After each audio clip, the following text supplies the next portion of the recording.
નમસ્કાર પાટનગર નેટવર્ક ન્યૂઝની સાથે હું છું લવલિન બ્લેડીની શરૂઆત મહત્વપૂર્ણ સમાચારોની સાથે કરીશું। ગીર સોમનાથમાં ઇકો ઝોન રદ કરવા બાબતે જે રીતે છેલ્લા ઘણા સમયથી આંદોલન થઈ રહ્યું છે ત્યારે હવે આ બાબતે ફરી ભારતીય કિસાન સંઘે મુખ્યમંત્રીને પત્ર લખ્યો છે। ઇકો ઝોનનો કાળો કાયદો લાગુ કરવામાં આવશે તો ભારતીય કિસાન સંઘ અને સાથે જ અન્ય સંગઠનો દ્વારા ગાંધી ચિંધ્યા માર્ગે આંદોલન કરવાની ચીમકી પણ ઉચ્ચારવામાં આવી છે। ઇકો ઝોન પ્રાથમિક જાહેરનામું પ્રસિદ્ધ થયા બાદ ગીરમાં ગામોમાં વિરોધના સૂર ઉઠ્યા હતા।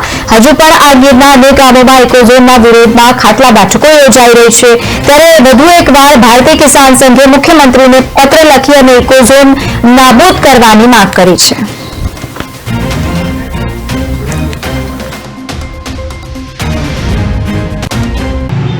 ઇકો સેન્સિટિવ ઝોનની જ્યારથી જાહેરાત કરવામાં આવી છે ત્યાંથી ભારતીય કિસાન સંઘ જે સદંતર વિરોધ કરી રહ્યો છે તેમાં ખેડૂતોને ઘણી મુશ્કેલીઓનો સામનો કરવાનો વારો આવશે।